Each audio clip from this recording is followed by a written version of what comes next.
Thanks for joining the webinar today on transforming data of all shapes and sizes for pervasive analytics on Hadoop. My name is Stephanie McReynolds, and I run the marketing team here at Trifacta. I want to welcome everyone to today's webinar. We have a lot of good content to share with everyone today. As we get started, just a few housekeeping items.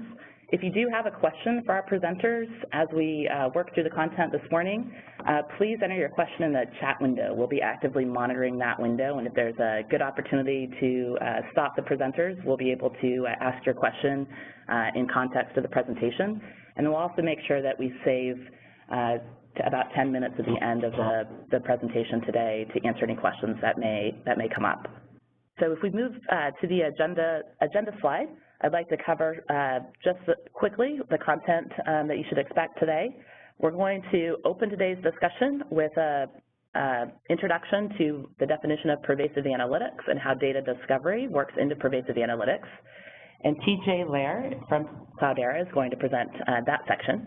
And then we'll move on to a little bit of a description of how Trifacta works into that pervasive analytics stack with Joe Hellerstein. Joe's the Chief Strategy Officer here at Trifacta, and he'll be talking about how we use Spark as part of the Cloudera platform, as well as MapReduce to execute data transformation processes for pervasive analytics. And then at the end of today's presentation, Will Davis, who's also a Trifacta employee and runs product marketing, will give you a little bit of a flavor of how Trifacta runs on top of the Cloudera Hadoop stack.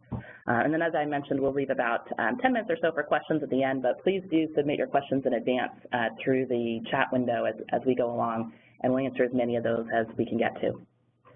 So I'd love to open the floor to TJ from Cloudera to kick off our discussion today.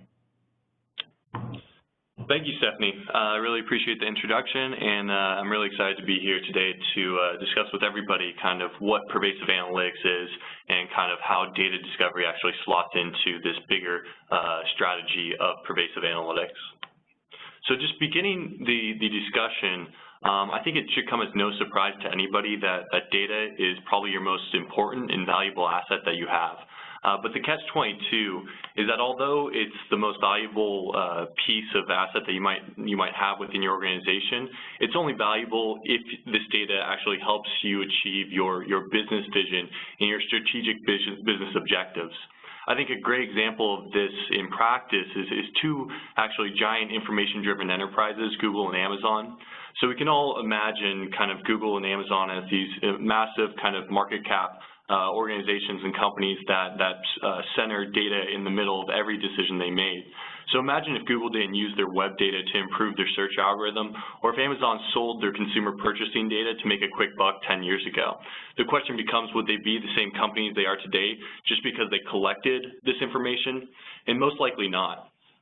However, the challenge is that even though this seems obvious, it is more easily said than done. With only 12% of enterprise data being leveraged today in the average organization because of traditional technology and resource constraints, we still have a lot of room to grow, learn, and discover the massive data returns that we're all after. So with advancements in technology making it now possible to collect, store, and process more and more diverse data, organizations are not wondering, how do I manage this information anymore? They're wondering, what do I do with this? And so that's where pervasive analytics and the strategy of pervasive analytics comes into play. So the world, or the end goal of pervasive analytics is simple and will change the way in which the world operates today. So by feeding users the right information at the right time, analytics becomes invisible and actually embedded into every application and workflow of every individual. So this is a vision, a goal, it's a strategy that everybody in an organization across every industry can actually rally around in order to make the end users' lives easier and drive the business metrics that matter through the use of data. So pervasive analytics is the strategy that is shifting the way organizations and executives actually approach this, quote-unquote, big data problem. And everybody is taking note, actually. So actually, analyst firm Gartner recently released in October its top 10 technology trends for 2015, and pervasive analytics was actually on that list. So this idea might seem like pixie dust or fairy tale or the same thing everybody's been talking about for the last 20-plus years in the data industry, because like we mentioned before, this is always easier said than done. So here at Cloudera, our customers and us have actually been thinking about this for a while now, and we've actually been assisting customers in kind of achieving this end goal or strategy, although it might not have the name of Pervasive Analytics on it at the time. So after speaking with actually countless customers, we have broken down the strategy of Pervasive Analytics into 3 key elements that you need to think about as you go about actually trying to achieve the end goal of embedding analytics into the workflow of every individual and every end user that you interact with. These can either be business users or they can be your customer base. So taking a look at these actual 3 elements, we've tagged them extend, innovate, and empower. So let's unpack each of these for a moment. So you must extend your architecture in order to support the large volume of diverse data your end users will be asking for and your applications will require. You then must take this data and innovate with it. This is where a lot of organizations actually stop. They're just focused on more of discovering new innovative analytics that you can then drop into production, or building that new innovative report that they can then send out to their team. But the final end goal should be actually empowering the masses with this actual data value. It is no longer good enough to have a fancy analytic that only a handful of users can leverage and actually view. Every user in an organization needs to be able to get the value from this data when they need it the most in order to make the proper and best decision at that point in time. So embedding analytics into application is one great example of this. So these are all great kind of conceptual ideas, but let's take a look at how actually all these pieces come together to support the process of pervasive analytics. So when you extend your architecture, it is important that you have the ability to ingest both structured and unstructured data. It's also really important that you have a scalable storage system so you can keep all data online. This becomes really valuable as your analysts begin to, build more and more robust, models or identification of rules, right? So as they build more robust models, they need to use more and more data to make sure that the model is not overfitting to one particular kind of segment of that information or some noise within that data. The next thing that's extremely important to this particular element is the ability to either batch or stream process the data in order for you to provide this data to the end users at the right time, depending on how frequently that data is needed. So next is the innovate actual element, right? So this entails standing up a data discovery environment in order to bring more users and applications to this data in order to turn this raw, kind of messy data into actual value. So we'll actually be drilling into this one in a little more detail shortly. But as you can see, it's just that upper box, right? So the data analysis where it's just the human discovering the actual value of this information and ending up at some sort of single report, right?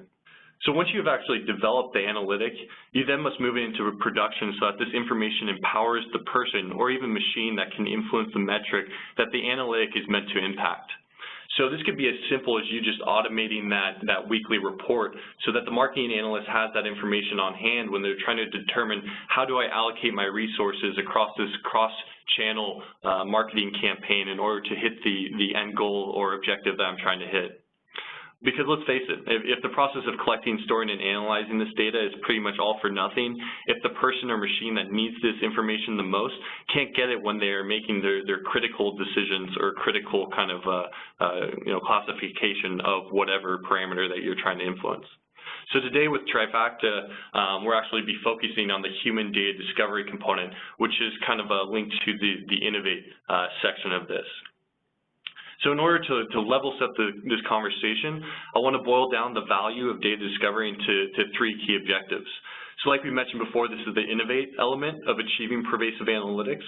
And the goal is to discover and build innovative reports, models, or rules. So these 3 objectives kind of encompass a wide variety of use cases, and this will help us kind of level set the conversation across multiple industries, and you'll hopefully be able to easily attach what you're trying to achieve within your organization to one of 3 of these things. So let's try to put this in context for a minute, right? So imagine I want to measure a cross-channel marketing campaign, then I need to build a report for that. If I want to build a product or content recommendation application, then I need to have my custom model that I need to develop. And finally, if I want to optimize my ads by tweaking the rules I input into an ad solution or any other sort of point solution, then I needed to discover the best rules that will lead to the output that I'm looking for. So, you know, I can input the gender, I can input the age, I can input the location. How do I determine and end up on those factors, and how can I be smarter about determining those factors so that I reach the goals of that particular challenge? So one of these is not more important than the other, which is extremely critical because, you know, with today's kind of marketing buzzwords and big data, a lot of people are talking about predictive algorithms as kind of being the you know, end goal to all of this. But they all need to come together in order to support pervasive analytics. So imagine if I implemented a robust recommendation model and I was trying to increase sales, I need to measure the sales metrics that I want to impact in order to see if this is actually doing its job. And if it isn't doing its job, I need to remove it out of production and optimize it. So data discovery is an iterative process that takes constant human optimization. So let's take a look at actually what this process looks like of data discovery and the pieces that are needed to be successful. So the iterative process of data discovery is broken down into 3 stages. So first is data ingest, access, and preparation, and this takes about 80% of the data analyst's time. So the next stage is actually the analysis component. So once you've actually prepared or identified one or more data sets that you want to include in your actual analysis, you need to transform and prepare that data set and, you know, possibly merge it into one in order to, you know, get it ready for the analysis technique that you want to use. So the analysis techniques that are used, you know, within our customer base, the majority of the time are, you know, SQL, statistical analysis, machine learning and analysis, depending on what you're trying to do. So SQL is great for report building, obviously. Statistical analysis you might use for, you know, model building or rule generation, and then machine learning for model creation.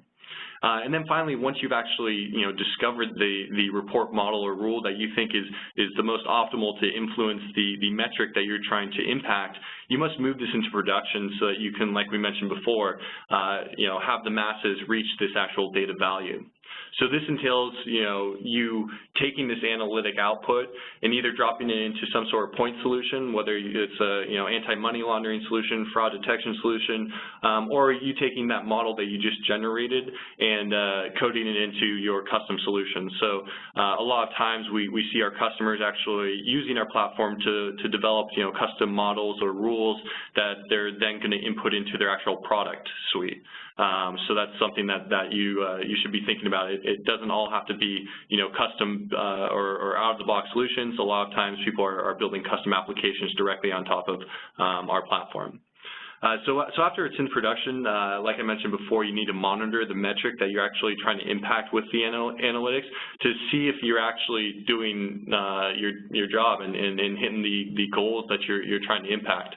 So as you implement these particular analytics, there's more data that's generated off the back end, and then the cycle starts over. So this new data is ingested.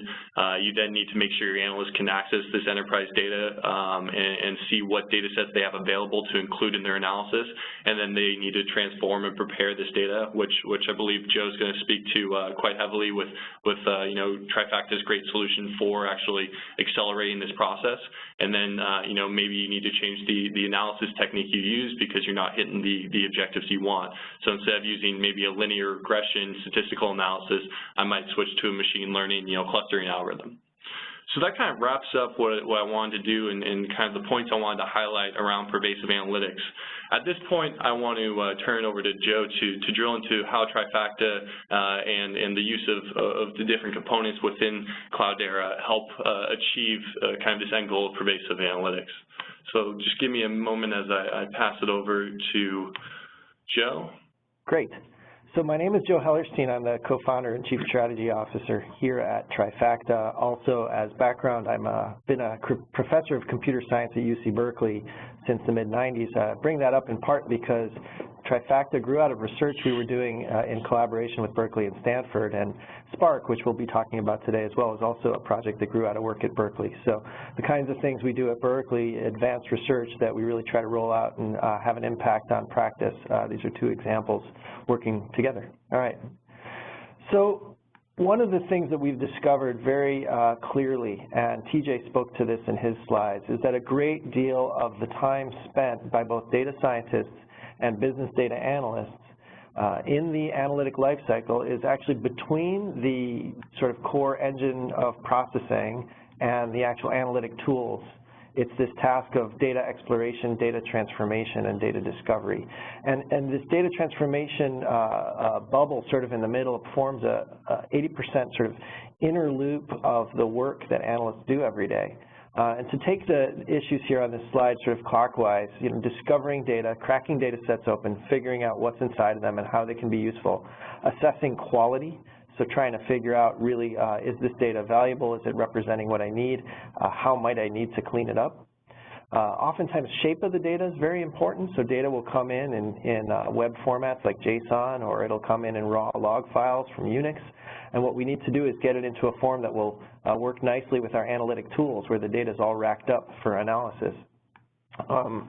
The next task being enriching that data. Oftentimes when you get something like a log file, what you need to do is you need to join that up with core business data about customers or suppliers in order to really assess what you want to do.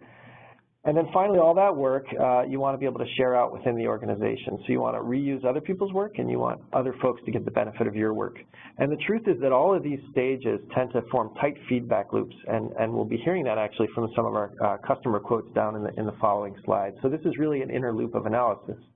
And Trifacta is very much focused on removing the friction in data preparation for this discovery and getting those data scientists to be as efficient as possible because they are scarce resources, and getting data analysts onto the playing field to help out with some of these tasks that traditionally had to be done by people with programming skills. So to talk through just a few of the things we hear from our customers and highlight some of the key issues. So market share is an example of a firm that does digital marketing on behalf of other firms. And their VP of Data Services, Anna Dorofienko, points out that things that they used to spend 2 weeks on, they'd be getting deep into their data modeling to discover that the data itself hadn't been prepped right. That is to say that 80% of time that's spent in data transformation determines the success of that 20% of time when you get the analysis results. And what she's seeing with the use of more agile tools like Trifacta is that they can assess this now in that data transformation phase within seconds. So that's a point, speaking in TJ's taxonomy, about getting innovators to be able to innovate effectively within the organization. On the empowerment front that TJ talked about, this quote from Charlie Crocker at Autodesk, he's the business analytics program lead there. He talks about getting access to his big data platforms beyond the technical users to deliver self-service to the business users for data transformation. So this is expanding the playing field of people who can really get out and work with data. This is sort of an empowerment issue. And then finally, Ravi Hubli from Lockheed speaks to the fact that when they started working with our software, work that would have taken 6 weeks can now take as little as a day. So again, a sort of 10x improvement in the ability for people to get their innovative work done and move on to the more technical and rich parts of the data analysis lifecycle. So Trifacta's technology is built on something we call predictive interaction that we developed in our research at Berkeley and Stanford. And it's a flipping of the traditional paradigm of how people generate the data transformation scripts that power the conversion of raw data into data that's fit for analysis. Traditionally, this was done by having analysts work on writing code and living at the layer of data transformation scripting. What we've done in predictive interaction is to put analysts at the level of visualization. So we get data in front of the eyes of the analyst right away, and it might be quite raw when it first comes out, but we do a best effort visualization, and they can interact with both a visual representation of the raw data as text, and as we incrementally go through the data, we get visualizations of its content in sort of graphs. So in this example, which is Craigslist data, you can see that we can see what the text looks like, and an analyst can do things like simply highlight features of interest, like 1 bedroom, 3 bedrooms, and then very much like Google does a predictive search and gives you a ranked list of suggested searches, Trifacta will actually give you a ranked list of suggested transformations you want to make to your data in a high-level readable language. And then for each one of those transformations, under the covers, what's going on is Trifacta actually uses Hadoop, both the MapReduce pieces of Hadoop and also Spark, to scale up this data transformation. So the process begins by pointing at data in HDFS in the Hadoop file system. So you connect to your Cloudera, you point at the data of interest, Trifacta pulls a sample of that data into a web browser interaction where that sample empowers this very agile, instantaneous, and intelligent predictive interaction. And that's where the bulk of the work goes on interactively.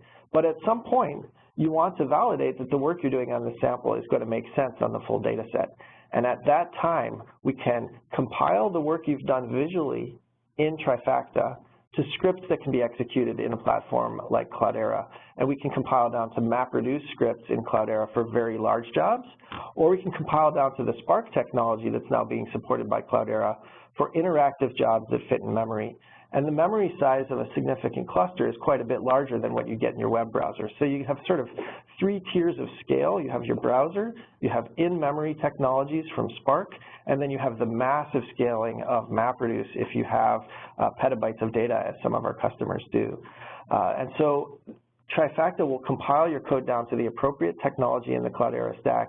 And when your job is complete, Trifacta provides you with monitoring information as to what really happened in that long-run job, where were there anomalies in your data quality, and how can you go back and iterate again to address those anomalies at scale back in that interactive visual environment. And we'll see all of this in the demo. Okay, and with that, what I'd like to do is hand over the microphone and the keyboard here to Will Davis from our marketing team, who's going to take us through a demo of Trifacta working over Cloudera.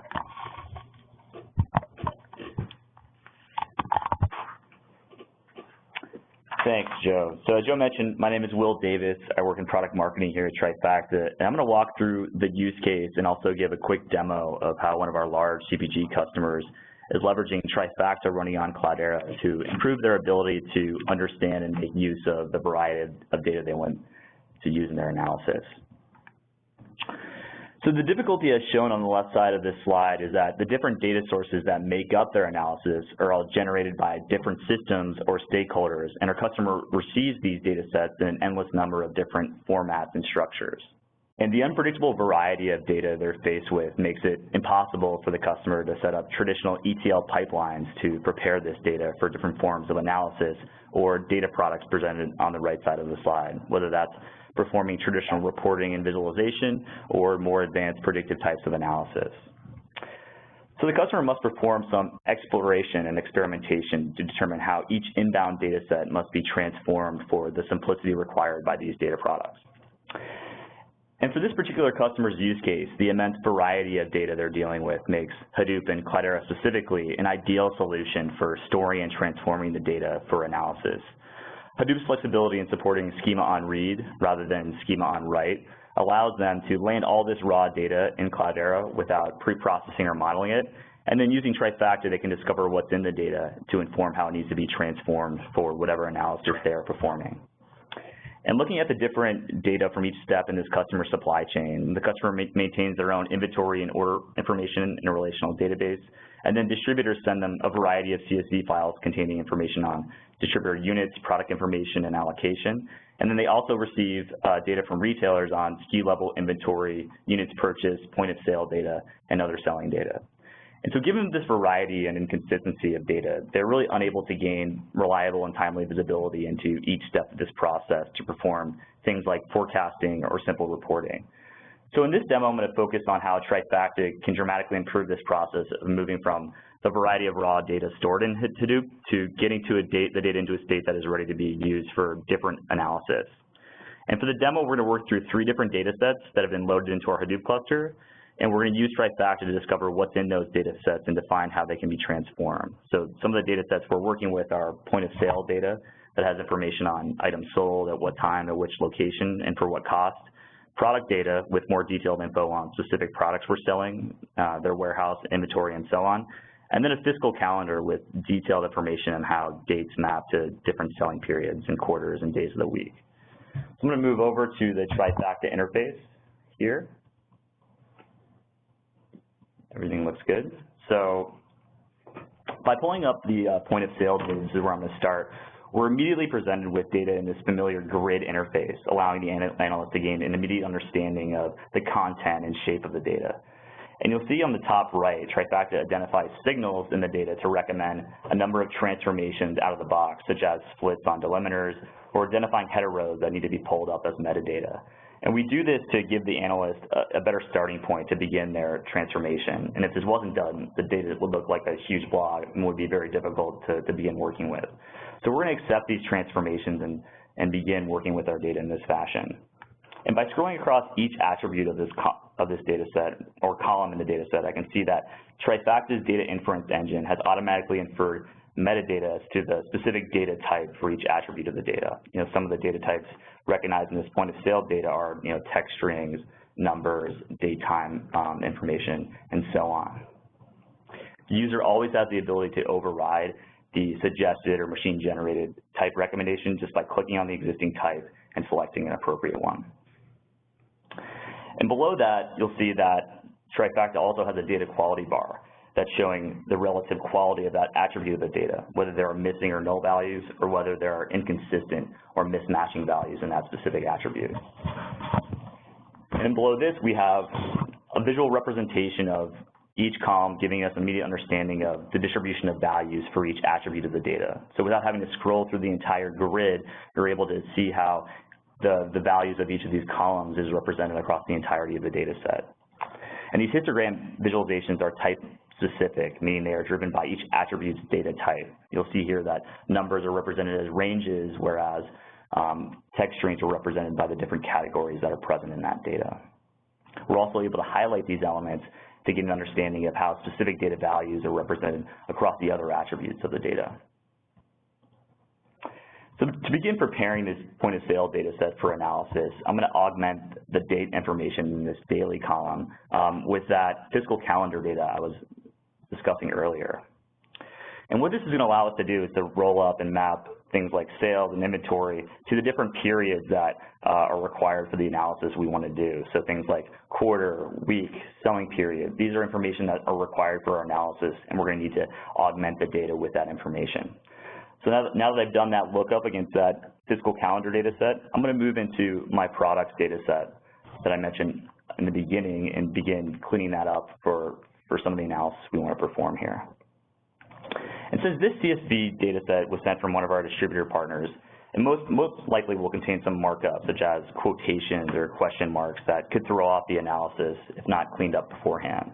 So I'm actually going to look for some of the common markup that are present in these data sets, such as quotation marks. And here, using this filter grid, we are presented with incidences where quotations show up in the data. And this is where, as Joe was mentioning earlier, Trifacta's predictive interaction really kicks in. Just by simply highlighting over these quotation marks, we are presented with a ranked list of suggested transformation just based on that action in the data and the usage patterns within Trifacta. And you'll see here we can scroll through the different recommended transforms, and we're receiving previews of how each transform would actually transform the data itself, given these visual previews. And this is showing this iterative process of working with the data and experimenting on what transformations are actually being applied to the data, how they would impact the data before performing them at scale or within this sample. So I'm going to select the appropriate transformation I want to run here, add that to my script, and you'll see the view of the data updates, and I've added another step to my transformation script. So now that I've cleaned that up, I'm actually going to join this with the point of sale data set I was looking at earlier. So moving to our join interface, I'm going to select that point of sale data set earlier and then begin performing the process of joining the two data sets. In almost every analysis within organizations today is made up of data from multiple data sets. So it's really critical that we can quickly and intuitively blend different data sets together for the analysis we're trying to perform. And for joins, Trifacta uses fuzzy logic to automatically recommend common elements that are present across the two data sets. In this example, the headers of the data sets are actually the same, but the system is using the content of each column to recommend the common key. And for this example, we're going to perform an inner join, but as you can see, Trifacta supports a number of different join types out of the box. And from this interface, we can begin selecting the different attributes of data we want included in our final output of the data for analysis. So I'm going to scroll through the different columns or attributes that are present in the products and point of sale data by selecting some of that additional calendar or time data that we added to the point of sale data and bring these into the final output. So once I have all the data I need, I can select add to script, And you'll see that, once again, the grid view updates, and we've added another step to the transformation. So for the time we have today, I'm going to assume that this is the extent of the transformation I want to perform and start executing this job. And so for smaller data sets, Trifacta can run the transformation on a single machine locally, but we're primarily focused on transforming large volumes of data and pushing down the transformation script, as Joe was mentioning, to run in parallel on a Hadoop in either MapReduce or Spark. We can also define the output format of the data depending upon the downstream use. So here we have the option to output to CSV, JSON, or Hadoop-specific serialization formats such as Parquet and Ebro. So I'm going to actually kick that job off. And as that job is running, I'm going to move to a jobs results page, which will show you the actual output of the data of a job we performed earlier. So as that job kicks off, I'm going to move to this results page that shows the output of the earlier job I performed. And here in the results page, we're shown how the result of an earlier transformation was executed over the entirety of the data set. If there are any missing or mismatching values that weren't represented in our sample, they will be presented here, and we'll have the option of adding them back into the transformer, refining our script to getting to the eventual outcome that we want to have for analysis. But for the purposes of this demo, let's say we're going to say that this data is an appropriate outfit that we want to leverage for analysis and look at our options for exporting the results.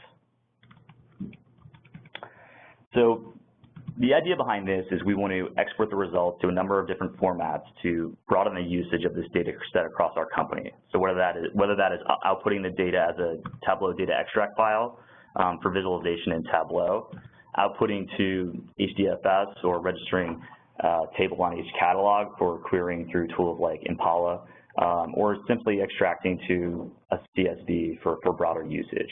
And this is the idea that, as we create more and more knowledge of the data and transform it for different types of analysis, we want to be able to give different analysts and different users across the organization access in the appropriate format of the data. So I hope that gives you a quick understanding of how Trifacta works. And with that, I'm going to jump back to Stephanie and see if we have any questions. Fantastic. Thanks, Will, for walking us through a little bit of the Trifacta product. Obviously, there's a lot more we could show you, but that was a bit of a preview so you can see how analysts and data scientists might work with the application in their pervasive analytics environment. So we do have a couple of questions that have come in. We've been answering some questions over chat. If you do have a question you'd like to ask, the most efficient way is going to be just to enter that quickly in the chat window, and then we'll queue them up and get to as many as we can before the end of today's session.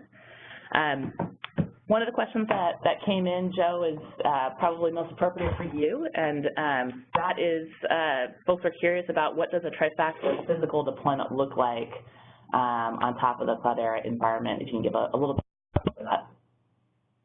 Absolutely. Trifacta was designed originally to take advantage of the existing compute engine power and storage power that people have deployed for big data. So one of our goals when we built this thing was to make sure that we were taking advantage of your deployed Hadoop installations.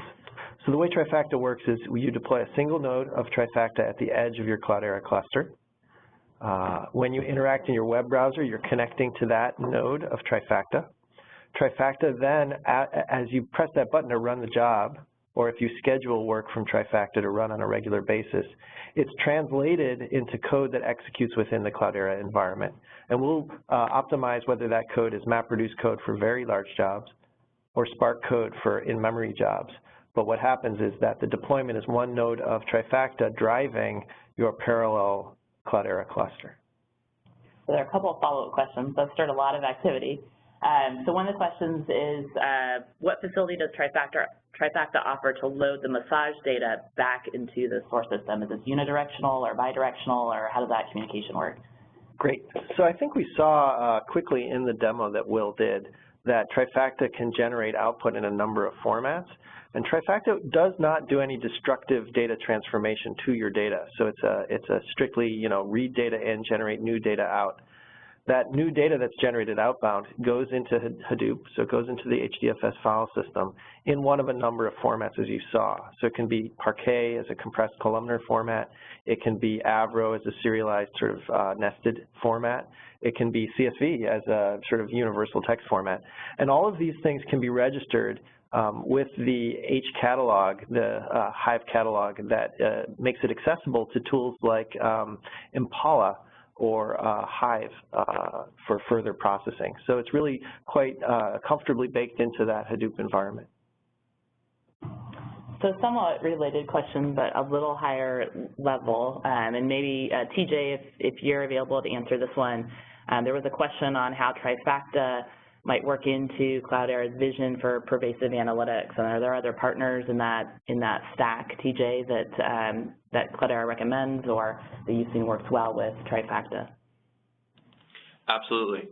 Definitely. So the way Trifacta kind of fits into the vision of pervasive analytics is, bringing more users to the data and having them, accelerate that iterative process of actually developing analytics and developing the right data sets to, input into their actual analysis tool. That tool could be, Tableau, whether it's a BI or a visualization tool. It could be you exporting that CSV file over to SAS and start, developing certain models. So it depends on what your actual end objective is and what you're trying to achieve. So Trifacta is that acceleration of the transformation in data preparation stage that I mentioned before that takes around 80% of the time. So other companies are trying to solve this kind of a similar problem around kind of just the acceleration of actual transformation and processing and around ETL vendors, right? But I think Trifacta has a unique perspective on the situation by making their web interface and user interface more friendly to the average user so that you can directly interact with this information and data, say as just, myself who's not a ETL developer by any means, and being able to develop it and blend the data sets I need to then input into whatever tool that I'm actually going to use for the development of that end application or the end analytic that I'm after. Great, thanks TJ. Just from a Trifacta perspective, we partner with a number of different companies to deliver our capabilities into a full stack, and so we have a very tight relationship with Tableau, but also work with a lot of other Zoom data and a lot of other visualization partners on the front end to kind of close the loop, if you would, for pervasive analytics. So I think that was an interesting question by the audience. There is one more kind of high-level question, just asking if you wouldn't mind commenting on the other solutions available on the market. Specifically, they mentioned Alteryx and Paxata as areas of interest to understand how Trifacta differentiates a little bit. And Joe, if you wouldn't mind taking that question. Yeah, I'm happy to. So we came into this market at an era where there really weren't a lot of tools for end users to work on this stuff, and the tradition for data transformation had come out of the ETL tooling of the data warehousing era. So the traditional interface to ETL tooling was a sort of data flow diagram where you would specify data sources as elements on a canvas, and then you would link them together with elements for high-level operations like join. And Alteryx follows this way of specifying data transformation and data blending. It's a very code-oriented way of working with things. You don't actually see the data while you're doing this. You're looking at a sort of a palette of high-level commands. So you really don't get your eyeballs on the data until after you script up the job and run it. Moreover, actually those high-level boxes that you draw on the canvas need to be parameterized with quite a lot of code. So you end up configuring and basically scripting quite a lot under that high-level graphical interface. So philosophically, from an interaction model, Trifacta's tried to move into an era where your eyeballs are always on the data, you get continuous feedback, and you're iteratively growing these scripts and seeing how they're affecting your data, because that feedback loop of understanding that the step you took isn't quite right, moving back, trying again, and assessing data quality, that's baked into the process and really leads to significant agility. With respect to Paxata, which was brought up, I'm pleased to see Paxata enter the market with a more visual interface, and it reminds me quite a bit of work we did at Berkeley in the early 2000s, where you get a spreadsheet interface to the data and you get some feedback as you go. And I think one of the differentiators for us, and certainly it was a differentiator in the research we did between, say, 2001 and a system we built back then called Potter's Wheel, and the work we did for Trifacta. The newer generation that we've built is focused on the predictive interaction, which is really taking advantage of the machine learning algorithms to help guide you through this specification process of how you transform the data.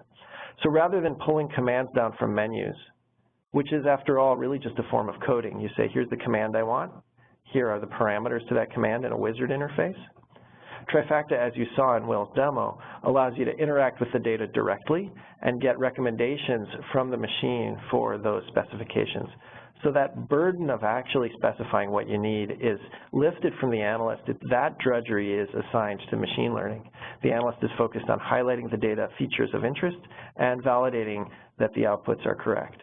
So I think we have quite a technological distinction from even visual tools like Paxata in our introduction of predictive interaction as a new way of working with data. So just to make it crystal clear for the audience, we have a few more questions that came in. One is, does any setup need to take place for input data in order for Trifacta to make recommendations on how they join together? Oh, that's a wonderful question. And I like it because I think the problem of recommending joins between data sets is actually quite a technically challenging one. It's easy to cook up a demo, and actually in practice it can be kind of tricky. So the way to think about this, if you like, is suppose you have data that's encoded in a format that has it, say, in a different encoding than what it is in another data set. Unless that encoding is known to the machine or no algorithm will be able to recommend that you join these things together. User knowledge has to be brought into the picture to do that encoding and decoding to get it into a format where the formats are similar enough that a machine can recognize. So data transformation recommendations in any tool will require some human context in many, many cases. That said, in Trifacta, when you bring together a couple of data sets, we will make recommendations to you as to here are columns and keys that we believe could join together. But because we have the predictive interaction interface, they're just recommendations, and we understand that in a very agile way, you may need to get in there and induce your knowledge of the context and the encodings to get those joins to work. So we feel that the transformation of the data is a key component of finding how to blend it, and we facilitate that joint interaction. So another question is about how Trifacta might work with data that is in relational databases or CSV files or other formats. We actually received a couple questions along that front. If data does exist in a traditional relational database, does it have to be brought into Hadoop first? Can you read CSV files that are nothing done to them? What kind of Trifacta's capabilities in terms of initial ingest of the data, and what do we recommend? So when we came into the market, we were very focused on this big data Hadoop context and on the power of the open source community to drive technology forward.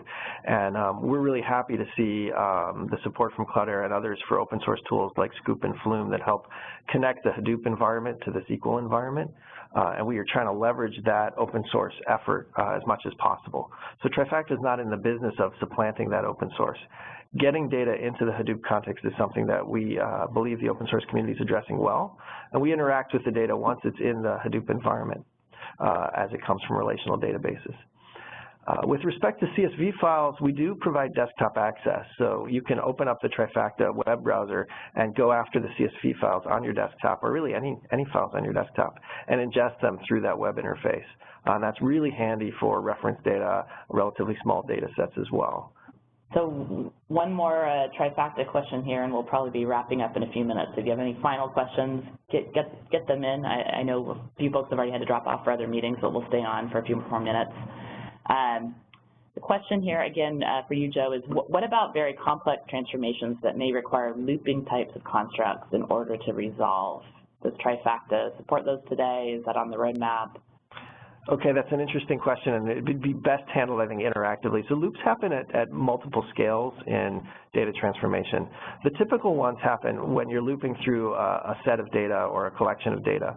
And in Trifacta, we designed our internal domain-specific language, which you saw on the upper right of the screen. It's a language called Wrangle, and it is a extension of relational languages to deal with data transformation. So that language, inherently the operations in it are bulk operations that iterate through data sets. So for 95% of jobs that I've experienced in my life, that's the kind of looping that's required, and that's baked into the language. I will say that exotic features of things like SQL can allow you to do iterative or recursive computations over a language like that. And so that's done, for example, for graph algorithms, machine learning algorithms, and so on. We don't currently support that in Trifacta today. And the belief there is that very often when you get into that context, you're really deploying machine learning algorithms at that point. And that's where we really want to focus on our knitting, stay in the data transformation space. And if you're going to do, neighborhood computations, PageRank, these kinds of things, we would expect you'd want to do that in your analytics tools over your Cloudera environment. So that stuff is actually not supported in Trifacta today. So hopefully this was kind of a quick one. Can Trifacta ingest XML or JSON data? Absolutely, you bet. And in fact, I don't think we got to see in this demo, but predictive interactions over nested data formats like JSON are a key piece of the software, and we can really get your eyeballs on that kind of data very quickly and let you manipulate it in ways that are quite productive. And I'll maybe have this be our last question for today. What is generated at the end of a Trifacta experience? Is it actual code, or how does what the end user is doing relate to the data underneath? And does the end user have a chance to modify that code? Great. Yeah, I think we probably didn't get to see this in the demo. The question is well pointed, because really the artifact that you generate is code at some level. And the level that we manifest that code is in this Wrangle language, which is a language that was designed specifically for data transformation. So we'll save your Wrangle scripts in the Trifacta environment. You can pull them back, you can share them, you can edit them. In addition, you can save the outputs of runs of that code on your input data, and that's stored in HDFS. So the code is the key artifact because it carries the data lineage and it carries the information that the analyst was accruing in writing the scripts. But you can also, of course, materialize that data in Parquet, in Avro, et cetera, back in HDFS. One more, maybe snuck in here. I thought I might be able to wrap up. We have one more.